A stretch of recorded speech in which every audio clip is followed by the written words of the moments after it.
Salut mes couillasses, j'espère que vous allez bien. Donc on se retrouve pour la vidéo résumée du pay-per-view WWE SummerSlam 2015 qui a eu lieu la nuit donc de dimanche à lundi qui vient de passer sur AB1 ou sur internet, que ce soit network ou autre source de streaming.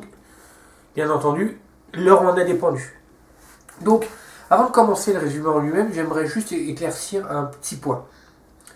Au niveau, vu que c'est mon retour, je vais vous expliquer un petit peu comment je vais argumenter mes vidéos résumées de pay-per-view. Un match, donc il y a mes notes habituelles, il y aura 4 points.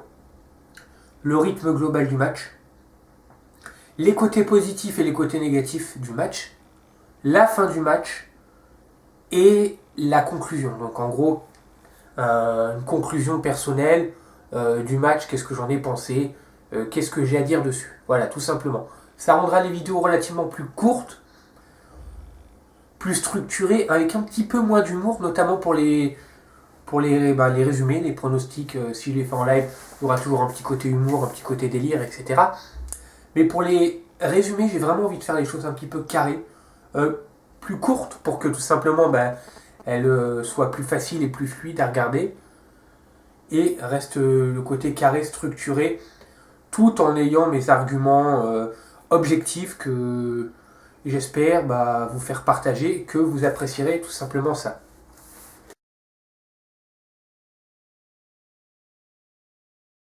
Alors on commence dans le vif du sujet avec le premier match de la soirée qui est Randy Orton contre Sheamus.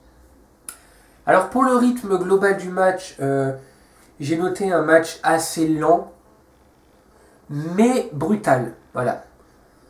Pour les points positifs, j'ai noté que la brutalité du match le rend vivant. Donc même si c'est un match qui est relativement lent, la brutalité le fait garder vivant. Il n'y a pas de faux rythme, il n'y a pas de moment mou, car justement ce match est brutal. Donc ça équilibre les choses. Voilà. Pour à la suite de ça, j'ai noté le DDT de Randy Orton qu'il a porté depuis la 3e corde sur Sheamus, qui était relativement bien porté. Et le RKO à la volée de Randy Orton sur Sheamus, quand celui-ci voulait faire un... C'était pas un springboard, je sais plus trop quoi, de la 3e corde, enfin, en rentrant sur... un coup de bélier, pardon, il voulait porter un coup de bélier par-dessus la 3e corde. Orton a contré en RKO, c'était vraiment très sympa. Côté négatif du match, je dirais le côté vu et revu de la rivalité. C'est vrai que c'est pas quelque chose de nouveau. On s'en est bouffé du Orton-Sheamus. Là, c'est qu'un nouvel épisode de la longue série des Orton-Sheamus. Donc, je pense que pour moi, à mes yeux, ce serait ça le mauvais côté du match.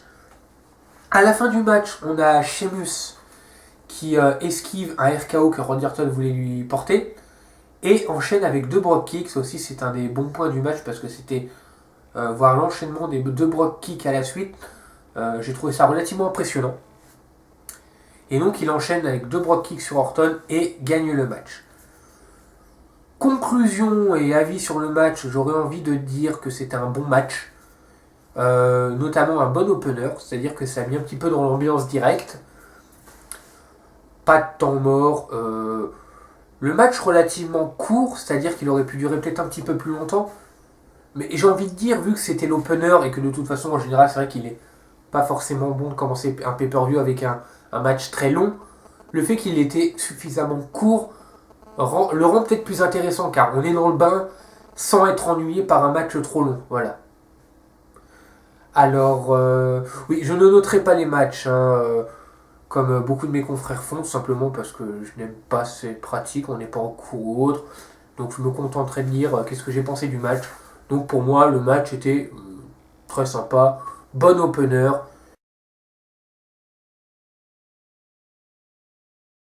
Alors ensuite, nous avons le match New Day contre les Lucha Dragons, contre Los Matadores, contre les Primetime Players qui sont donc les champions défendant leur titre par équipe. Au niveau du rythme global du match, j'ai noté un match survolté. Du début à la fin, ça a envoyé sec. Le bon côté du match, ça reste le rythme. C'est-à-dire que le rythme était tellement effréné qu'il n'y avait pas de temps mort, il n'y avait pas le temps de s'ennuyer. Ça donnait vraiment un match très très dynamique. Les bonnes performances pour moi des athlètes n'importe laquelle équipe, c'est-à-dire qu'il n'y a pas... Il y a eu forcément une ou deux équipes un petit peu plus transparentes que les autres, ça c'est clair, ils ne vont pas faire toutes le même temps d'apparition, c'est juste pas possible.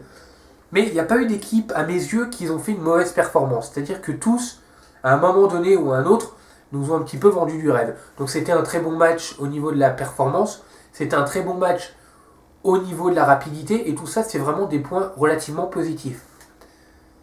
Point négatif, j'aurais envie de dire, ça fait partie un petit peu du point positif, c'est un petit peu, comment je pourrais dire, un peu bizarre, la façon, ce que je vais dire, mais c'est le côté fouillis.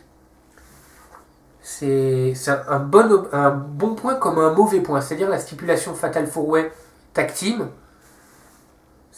Au niveau des changements, et je ne l'ai jamais caché, au niveau des changements, j'ai toujours trouvé ça relativement bizarre. Le seul bon côté du truc, c'est qu'ils ont réussi à mettre cette stipulation en avant avec quelque chose de tout à fait inédit. C'est-à-dire qu'au début du match, on a eu Biggie et Kofi Kingston qui ont réussi un petit what the fuck, c'est-à-dire qu'ils ont fait un changement chacun. Ils se sont retrouvés tous les deux dans le ring. Et c'était genre Biggie qui allait porter le tombé sur Kofi, genre hyper vite quoi. Bon, ça n'a pas marché, mais c'était relativement ingénieux. Donc là, pour une fois, la stipulation, ils ont fait un petit truc humoristique qui était relativement sympa à voir. Voilà. À la fin du match, donc on a Titus O'Neil qui vient de porter donc une tour infernale sur 3-4 lutteurs. Je ne pourrais plus vous dire c'était qui. Il devait y avoir un de chaque équipe. Et Kofi Kingston en profite pour faire un blam tag sur Titus O'Neil, vole le tombé et les New Day gagnent le match. Conclusion du match, encore une fois j'ai trouvé que le match était très sympa, bon à voir, dynamique, aérien bien sûr. Il est passé relativement vite dû à sa fluidité et pour moi c'était vraiment un très très bon match. Et j'ai envie de... un petit point, peut-être un petit peu négatif, j'aurais trouvé que une victoire et un titre notamment des Lucha Dragon, j'aurais trouvé ça relativement intéressant de les voir évoluer en tant que champions ces deux lutteurs parce qu'ils sont vraiment très très sympas. Et autre point, à moins que c'est moi qui ai de la merde dans les oreilles ou que j'ai mal entendu, excusez-moi dans ces cas-là mes couillasses, ne me balancez pas les pierres à la gueule. Quand New Day a gagné, j'ai l'impression qu'ils se sont fait relativement acclamer. J'ai entendu des New Day, et pas le suck au bout. Et déjà, quand ils sont arrivés, qu'ils ont fait leur petit speech avec la reprise de la chanson New York en version New Day, je me dis, est-ce que ils sont pas en train de gagner en crédibilité et en popularité? C'est-à-dire que les gens commencent à les prendre au sérieux en tant que vrai team, petit groupe heel. Et moi, je trouve ça relativement sympa. C'est-à-dire qu'ils sortent un petit peu de leur trou. Là, en plus, ils viennent d'être champions. Ils vont vraiment gagner en crédibilité et je trouve ça vraiment très très bien.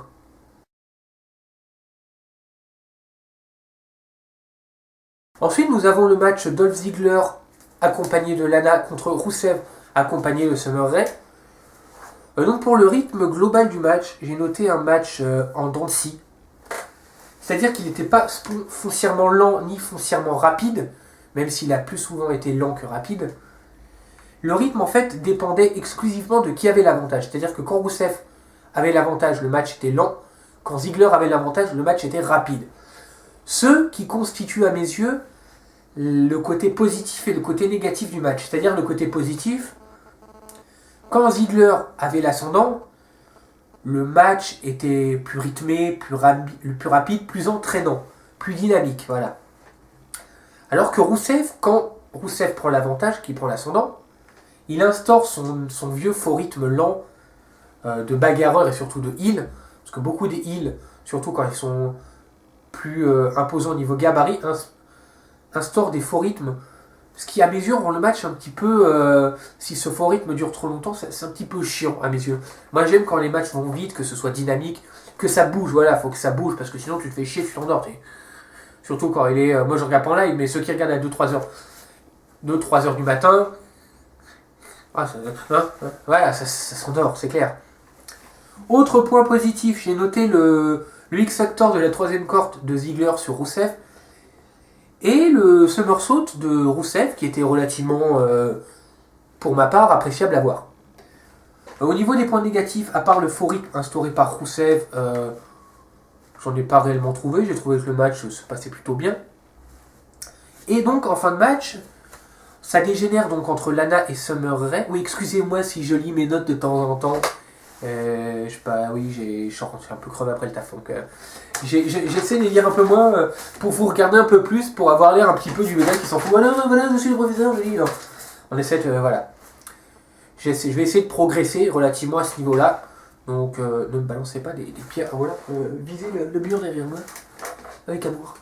Non, donc ça dégénère entre Lana et Summer Rae. Ce qui fait que le match finit à l'extérieur du ring. Et on se trouve avec un double décompte à l'extérieur, malgré que Ziggler a voulu remonter à la dernière seconde. Il a loupé, c'est-à-dire qu'il est remonté trop tard. Ensuite, le match redégénère entre Summer Rae et... je vais dire Leila. Entre Summer Rae et Lana. Et donc on a à la fin du match, assez étonnamment, on a Rousseff et Ziggler qui sont obligés de séparer les deux divas. Voilà. Donc le match se termine en double décompte, donc sans décision. Et ben j'ai envie de dire, chacun repart dans son coin. En gros, ils repartent chacun de leur côté, voilà. En se toisant, bien entendu, Ziggler et Lana qui sont au milieu de ring qui célèbrent un peu, Rousseff et Summer Rae qui se dégagent. Conclusion du match, j'ai noté le match relativement lent quand même, parce que Rousseff a eu pas mal d'avantages à un certain moment qui a fait un creux dans le match. Et j'ai noté qu'à mes yeux, le match servait surtout beaucoup à intensifier la rivalité entre ces 4 lutteurs, notamment entre Lana et Summer Rae, afin bien entendu d'en faire un match mixte, éventuellement au prochain pay-per-view, ou en tout cas à venir. Voilà.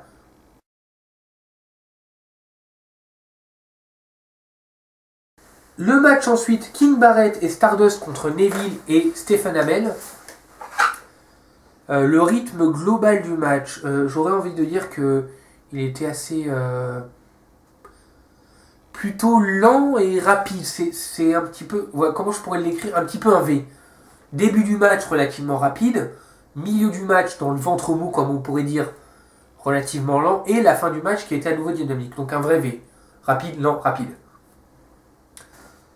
Les points positifs du match. La rapidité et la fluidité de Neville. Le peu qu'on l'ait vu, parce qu'on l'a vraiment pas vu pendant ce match, Neville, pas beaucoup. Le peu qu'on l'a vu, c'était du 4 étoiles, voilà. C'était que du bon. Les côtés négatifs du match, justement, c'était l'absence de Neville pendant un très très long moment pendant le match. Et le côté, comment je pourrais dire ça, le côté exhibition qui est relativement présent. Malgré que j'aimerais ajouter un autre point positif, c'est, pardon, excusez-moi, la performance et la prestation de Stephen Amell. Ce que je pense, c'est qu'on a eu beaucoup des matchs avec des autres, que ce soit Maria Menounos, on avait eu Snooki à la période où elle avait eu un match avec Trish Stratus. Je sais plus comment ça s'était passé. Il y avait eu. C'était Snooki et Trish Stratus, ou Snooki, un truc comme ça, contre les Lay Cool, si je ne me trompe pas. Et elle n'avait pas fait non plus grand chose. Qui est-ce qu'on avait pu voir? À l'époque où toutes les semaines il y avait un guest host en tant que general manager, on avait eu aussi de temps en temps un host. Et le résultat avait été souvent les mêmes, c'est-à-dire que l'host ne fait vraiment pas grand-chose du match. Là, c'était le contraire. Neville n'a pas fait grand-chose du match. C'est Stephen Amell qui a encaissé pendant tout le match. Et la façon dont il a encaissé, pour moi, était relativement respectable. Voilà. Quelques moves aussi aériens, sympas de sa part, que personnellement, je ne m'y attendais pas. Donc, faut se dire c'est une exhibition, donc on s'attend pas à grand-chose. À partir de ce moment-là, moi j'estime que c'était une surprise relativement appréciable. Voilà. Et donc à la fin du match, on a Stephen Amell qui fait un saut de la 3ème corde sur Stardust et King Barrett, qui remet King Barrett dans le ring. Neville enchaîne avec son finish, fait le tomber sur King Barrett, et victoire bien entendu des Faces avec le guest host, ce qui est tout à fait logique. Conclusion donc du match, une exhibition, j'ai envie de dire, relativement sympathique à voir, pas trop long, ce qui l'a rendu agréable à voir, regardable, totalement fluide, et encore une fois, pas trop long, donc sympathique.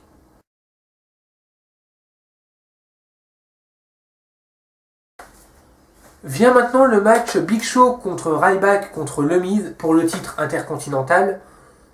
Donc le rythme global du match. J'ai noté un match constant dû à la stipulation triple threat. En général, un match triple menace, il y a toujours un moment où ça part dans tous les sens, c'est-à-dire qu'il n'y a pas de moment creux. Au moment où il va y avoir un faux rythme, le troisième va venir foutre la merde. Un match triple threat, en général, reste relativement vivant. Ce qui est, pour ma part, appréciable à voir, autant qu'un Fatal 4-Way ou un Six-Man Battle Royale ou autre truc comme ça. Les points positifs du match, la Swanton Bomb du Big Show. Big Show a porté une Swanton Bomb.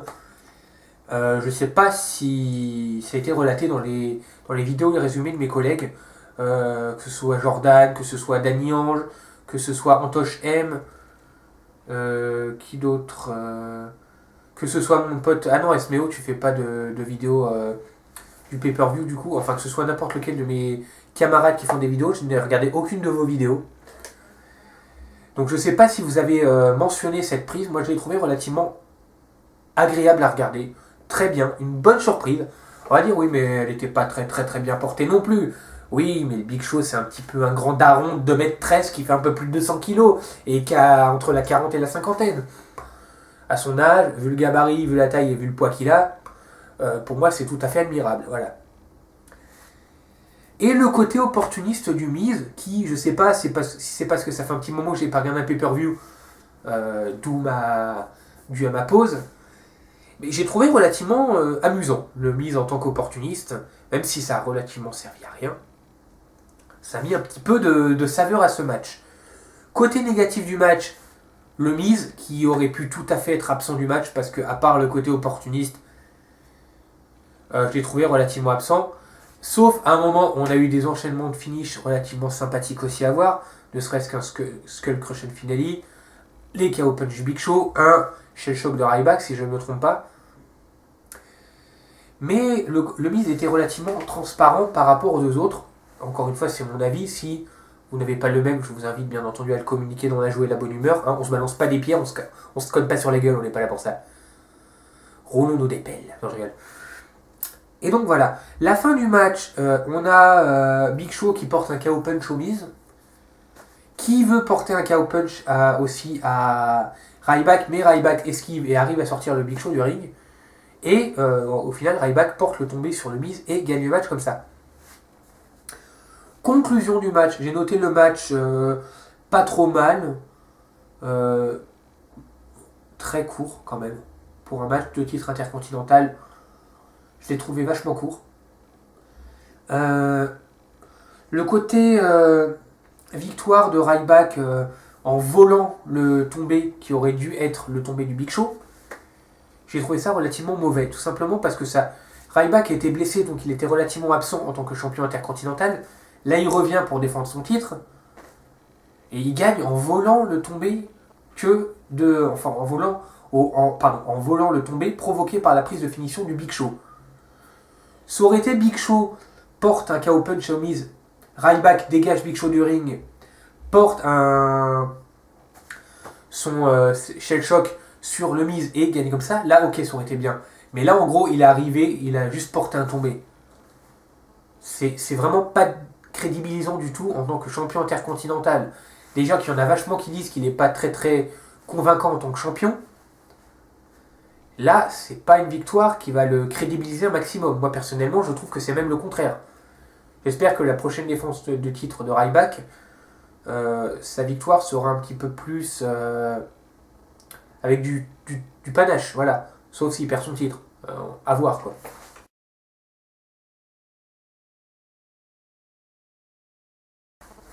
Le match ensuite, Bray Wyatt et Luke Harper contre Roman Reigns et Dean Ambrose.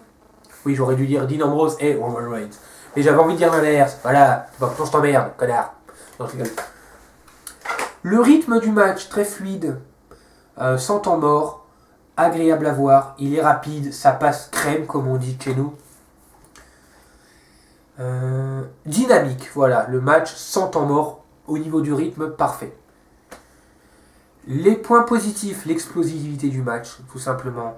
Le match, ça part dans tous les sens. Il n'y a pas de temps mort, ça va vite. On est content de voir les lutteurs, même si on a beaucoup qui n'aiment pas Roman Reigns, on est content de voir Bray Wyatt, Luke Harper et Dean Ambrose. Pour les fans de Roman Reigns, ils sont contents de voir Roman Reigns aussi. Donc, jusqu'à là, tout va bien. Un bon match, des bons participants. Côté négatif du match, le côté vu et revu de la rivalité, hein, je ne vais pas le répéter 10 millions de fois, on s'est mangé du Dean Ambrose contre Bray Wyatt, du Dean Ambrose contre Luke Harper, du Roman Reigns contre Bray Wyatt, maintenant on se mange du Dean Ambrose et Roman Reigns contre Bray Wyatt et Luke Harper. Je vais même vous spoiler, lors du dernier Raw, ils se sont fait un nouveau pote. Ça va continuer. Je dis, bon, je croyais que c'était fini. Bah non, c'est pas fini. On va se faire un nouveau pote et on va continuer ça. Puis quand tu vois le cabaret du bonhomme, c'est un ours le mec. Putain, je sais plus comment il s'appelle, hein, mais allez voir Raw, taper Famille Wyatt, nouveau membre ou un truc comme ça. Tu dis ok, putain. Faut pas l'emmerder celui-là parce qu'il te met une baigne, ta tête est. Ah ouais. Bon, alors les côtés. La fin du match, pardon. À la fin du match, on a Dean Ambrose qui porte son finish sur Bray Wyatt. Et Reigns enchaîne avec un spear et gagne le match. Voilà. Conclusion du match. Match vraiment très bon. Sans faux rythme, très fluide à voir. Appréciable à regarder. Voilà, j'ai apprécié regarder ce match du début à la fin. Peut-être petit bémol pour tous ceux qui attendaient un heel turn de Dean Ambrose. Moi, j'aurais pas été relativement contre. Même si pour ma part, Dean Ambrose est un lutteur qui est relativement apprécié, qu'il soit heel ou face, il restera apprécié. Ça pourrait pas être mal d'en faire un twinner, un petit peu à la Steve Austin. J'en ai parlé lors d'un précédent live avec les gars pour les pronostics. Et moi, je trouve que ça lui irait à merveille. Le gars un petit peu qui fait ce qu'il veut, un petit peu comme l'Undertaker ou Steve Austin. De temps en temps, il va taper l'un, de temps en temps, il va taper l'autre. Il resterait relativement apprécié, voilà. Donc moi, heel turn ou pas heel turn, même si le heel turn aurait pu un petit peu renouveler sa gimmick, ça me fait ni chaud ni froid, j'ai envie de dire. Le match est resté bon. Et ben, voyons voir ce qu'ils vont nous réserver pour la suite de cette rivalité qui visiblement n'est pas terminée.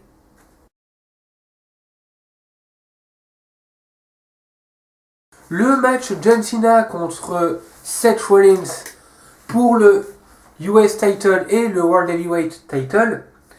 Donc le titre US et le titre mondial étaient en jeu. Le vainqueur prend tout. Donc le rythme global du match.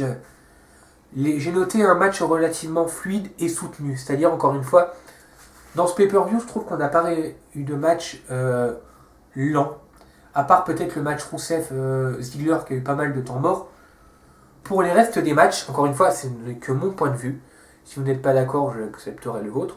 N'hésitez surtout pas à écrire si on a des divergences d'opinion. Moi, ça me fera plaisir d'y répondre. De voir vos points de vue. Encore une fois, c'est le principe de la communauté. Chacun donne son point de vue dans le respect et de la bonne humeur. Couscous, bouguette. Bouguette. Je suis possédé par le chétan. Laissez tomber. Voilà. Donc, n'hésitez pas, voilà, si vous avez votre propre point de vue, à étaler, même si ça doit faire un roulement de 50 lignes.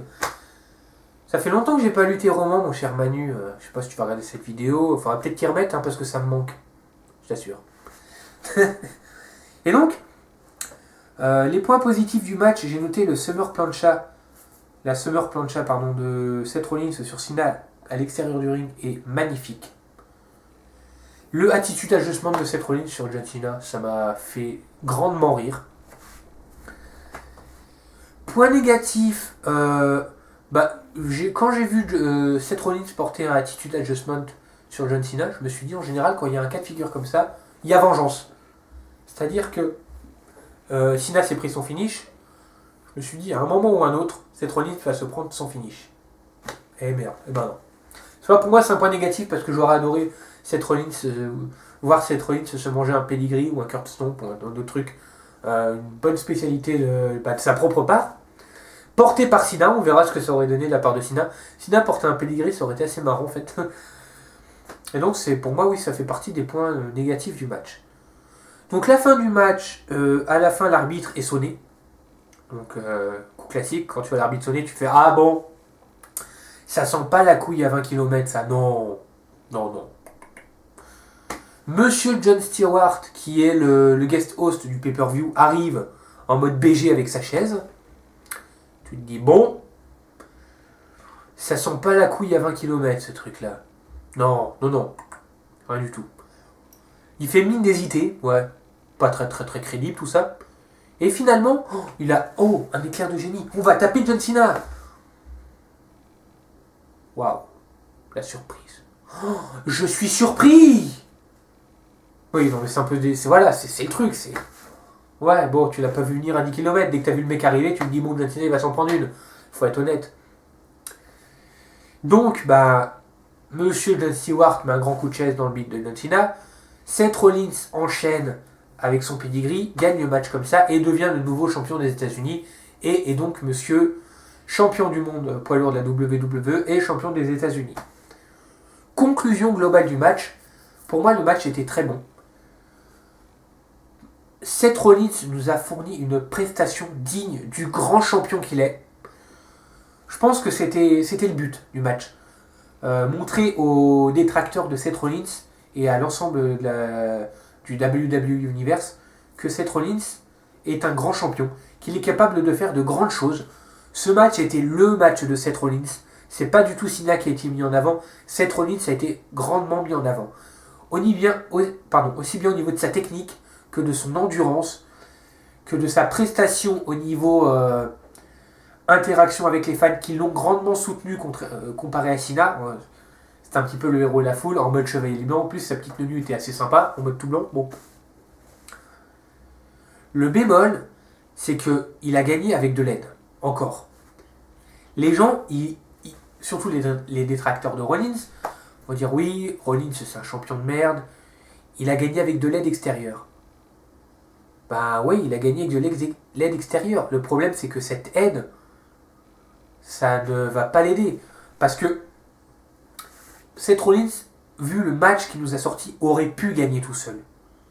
Largement. Mais on va retenir qu'il a gagné avec de l'aide. Donc ça, toute la crédibilité qu'on lui a fait accumuler pendant le match, on a tout niqué à la fin. Voilà. C'est vraiment le point mort du match, le point faible. Mais moi, ce que je vais retenir, c'est la grande et super performance de Seth Rollins, qui est un grand champion, je le dis.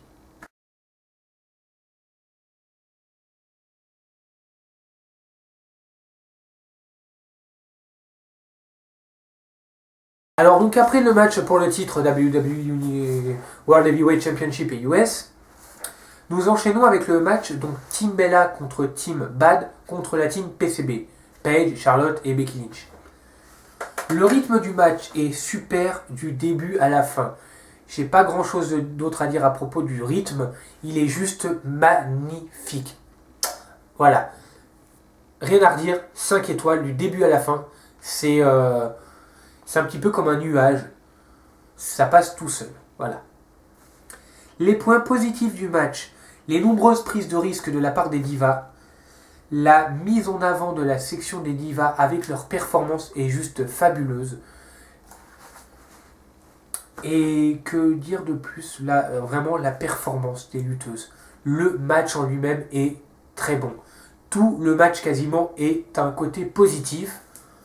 Mais il y a un mais. Au niveau des côtés négatifs, j'ai trouvé que la Team Bad, qui a été éliminée en première, a été éliminée excessivement rapidement. Je ne sais pas si ça se dit, mais a été vraiment éliminée trop rapidement. Ça ne l'a absolument pas crédibilisé, alors que c'était le but de crédibiliser vraiment toutes les sections, tous ces 3 groupes ont été crédibilisés. Et là, je trouve ça vraiment dommage pour cette section, voilà, au niveau de la Team Bad. À la fin du match, donc, l'avancement du match, parce que je vais quand même raconter la première élimination, Nikki élimine Tamina avec son X-Factor, et donc élimine l'équipe Bad avec. À la fin du match, on a Becky qui évite un missile dropkick de la part de Brie Bella, enchaîne avec son finish et élimine Brie, ce qui élimine la Team Bella et fait donc que la Team PCB remporte le match. Conclusion du match. Superbe match, enfin la division des divas a ce qu'elle mérite, donc en gros une mise en avant. Enfin on sort la division des divas du marasme dans lequel elle était, on la met en avant, on lui donne la lumière qu'il lui faut. Les lutteuses sont capables de nous fournir des prestations aussi bonnes que les lutteurs. Ça a été prouvé pendant ce match, ça a été prouvé lors du pay-per-view NXT TakeOver Brooklyn. Enfin, on donne aux divas la chance qu'elles méritent. Et moi, j'ai envie de dire merci. Voilà. Merci à Vince, merci à Triple H, merci à Stéphanie, merci à tous ceux qui ont fait en sorte que cette révolution ait eu lieu, en espérant que maintenant le niveau reste à ce niveau-là au niveau des divas, parce que c'est juste parfait.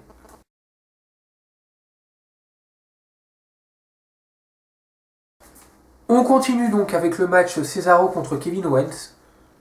Le rythme global du match, j'ai noté un rythme assez posé, mais brutal et soutenu. Donc le rythme, il est pas réellement rapide, mais il reste constant. Un match qui a un rythme relativement lent, mais si le rythme reste constant, sans faux rythme, sans ralentissement au milieu, ça passe quand même. C'est ce qui s'est passé pour ce match-là. Voilà. Les points positifs, les prises de puissance et les prises de risque portées par les deux lutteurs. L'absence de faux rythme, encore une fois, qui a rendu le match fluide et agréable à regarder. Et aucun moment mou. Voilà. Il n'y a pas eu de moment où on s'emmerde, de moment avec 3 tonnes de prise de soumission au milieu du ring, on se fait chier au bout de 5 minutes. Il n'y a rien eu de tout ça, c'est passé crème. Et bien entendu, le Cesaro Swing, qui est toujours aussi plaisant à voir. Voilà. Les points négatifs. J'ai noté que le rythme aurait pu être plus rapide. Les lutteurs sont capables de nous fournir d'avoir des rythmes plus, surtout ces deux-là, que ce soit Cesaro ou Kevin Owens, ils sont capables d'être plus rapides, voilà. Et bien que le match était relativement brutal et relativement, comment je pourrais dire, disputé, s'il avait été un petit peu plus rapide avec quelques prises aériennes en plus, ça aurait été peut-être encore plus appréciable que cela l'a été. Cela a été, voilà. La fin du match, donc à la fin du match, on a Kevin Owens qui arrive à porter sa powerbomb sur Cesaro et gagne le match comme ça. Conclusion du match, match 4 étoiles entre deux super lutteurs qui méritent d'être mis en avant. Cesaro a perdu le match mais n'a pas à rougir de cette défaite parce qu'il nous a fourni une prestation juste fabuleuse. Tout comme Kevin Owens qui avait beaucoup plus besoin de cette victoire vu il sortait d'une série de défaites contre Cena en pay-per-view et avait perdu la veille contre Finn Balor au pay-per-view NXT TakeOver Brooklyn. S'il avait perdu 2 fois en 2 jours, ça aurait été vraiment très très très mauvais pour lui. Alors que Cesaro, même s'il a perdu, il a toujours sa Cesaro Section, il a toujours la mise en avant dont lui-même, a fait en sorte de l'avoir, c'est-à-dire que sa popularité fait qu'il ait cette mise en avant avec sa Cesaro Section. Donc, il n'a pas à rougir de cette défaite, j'ai envie de dire, il pouvait à la limite se permettre d'avoir cette défaite, vu que de toute façon, la Cesaro Section n'est pas prête de s'arrêter. Et je me doute qu'à un moment ou un autre, Cesaro aura son push, Cesaro aura son rush en tant que champion. Peu importe la ceinture, il aura son rush, qui sera totalement mérité, voilà.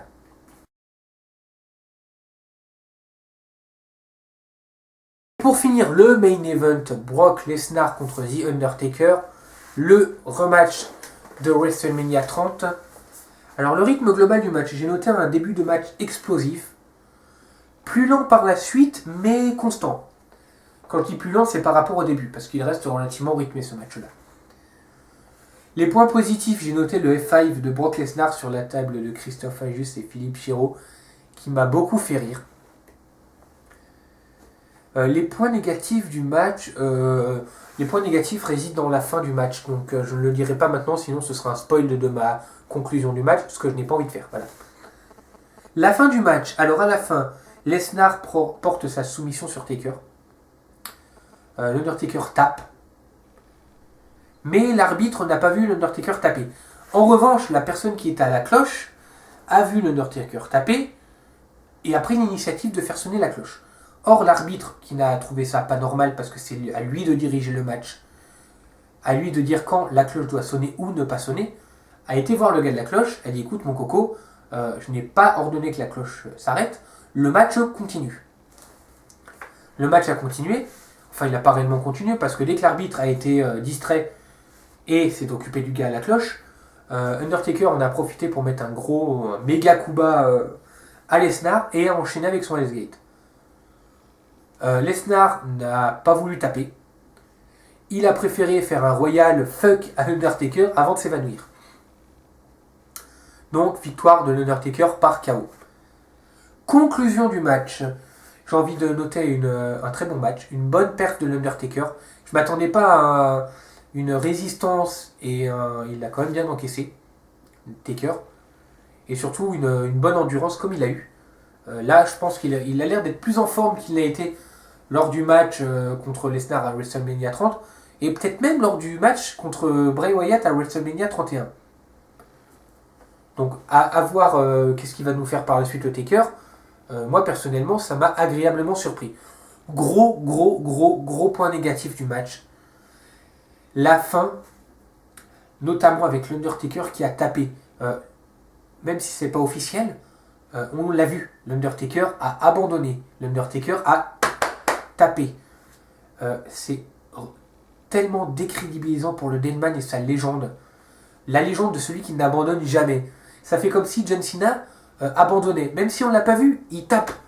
Le geste est là. Même si c'est pas officiel, le geste a été là quand même. Pour moi, je trouve ça relativement... C'est de la controverse. Certes, c'est pour amener une suite à la rivalité, parce que je pense qu'il y aura un troisième match, il y aura une belle, ça c'est obligé. Maintenant, il aurait pu se passer autre chose. De moins décrédibilisant pour Taker. Par exemple... on aurait pu avoir vraiment un petit peu comme il y avait eu à l'époque avec CM Punk, que la cloche sonne comme s'il avait abandonné, alors que l'Undertaker n'a pas abandonné. Là, c'est le contraire. La cloche a sonné, mais l'arbitre l'a fait arrêter, mais l'Undertaker a tapé. Moi, personnellement, on a déjà eu pas l'insulte suprême envers l'Undertaker, j'ai envie de dire, mais presque, lorsqu'il a perdu sa série d'invincibilité. Maintenant, il le fait taper. C'est pas quelque chose qui était forcément utile. S'ils avaient voulu trouver autre chose, ils auraient pu trouver autre chose pour continuer la controverse sans avoir à décrédibiliser l'Undertaker comme ça. Moi, personnellement, j'ai trouvé ça relativement dommage. Même si c'est pas officiel, pour moi, l'Undertaker a abandonné. Si on devait désigner un vainqueur du match, à mes yeux, oui, c'est Brock Lesnar.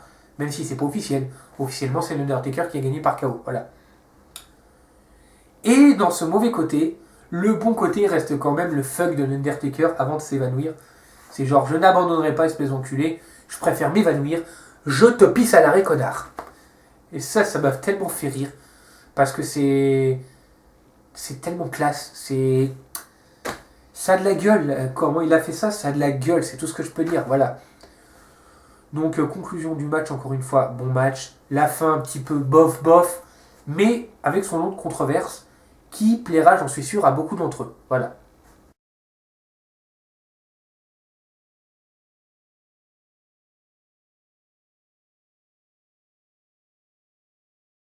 Alors pour finir, une note globale sur le pay-per-view en lui-même. Pour ma part, c'est un pay-per-view que j'ai globalement apprécié. Aucun match n'a été mauvais pour moi. Il y a eu des moments un petit peu mous par rapport à d'autres qui ont été relativement rapides. Ça, c'est le lot de tout pay-per-view. Comparé au SummerSlam des anciennes années, pour moi, ça reste quand même pas dégueulasse. Voilà. On a eu de bons matchs, notamment le match des Divas, le match par équipe, le match de l'Undertaker qui a été quand même relativement bien, le match Cesaro contre Kevin Owens, que je noterai également aussi très bon. Des matchs un petit peu moins notables comme le match de Stephen Amell et Neville, ou alors le match pour le titre intercontinental. Mais dans l'ensemble, le pay-per-view pour ma part est relativement bon. Et je lui mettrai un 6. Non, je rigole, ça va. J'ai pas envie de noter, je suis désolé, c'est vraiment pas mon truc. Ne me demandez pas de mettre des notes au pay-per-view, que ce soit en note sur 10 ou en 3 étoiles sur 5. Non, je ne ferai pas ça. Moi, je me contenterai de vous donner mon point de vue et mon ressenti. Voilà. Donc sur ce, je vais arrêter de vous raconter ma vie parce que ça devient très chiant, j'imagine. Surtout que cette vidéo va durer 3 plombs. Elle était censée être courte, hein, mais il faut toujours que j'ouvre ma gueule, voilà. Donc j'espère que mon retour se passera sans encombre, mes couillasses. Sinon je vous retrouve et je vous démonte tout ça par un bande de salopes. Non, je rigole. Je plaisante. Bah, ça me fait plaisir de revenir, hein. J'espère que mes argumentations vous plairont. J'essaie vraiment de faire les choses plus carrées, voilà. Ça me fait plaisir de revenir encore une fois. Et bah surtout n'hésitez pas à laisser un petit commentaire, donnez surtout vos avis. Si vous avez envie de partager, n'hésitez pas, c'est gratuit aussi. Mais surtout laissez vos avis. Voilà, je compte reprendre à mon plus haut niveau, évoluer. Si les concepts au niveau de l'argumentation changent, c'est parce que je mets constamment du progrès là-dedans. Je veux vraiment vous donner quelque chose de carré et qui vous plaise. Voilà. Donc mes couillasses, je vais vous souhaiter une bonne soirée, une bonne nuit. Amusez-vous bien. J'espère vous avoir distrait mes couillasses et je vais vous faire une grosse bise. Ciao ma couille. Prenez soin de vous.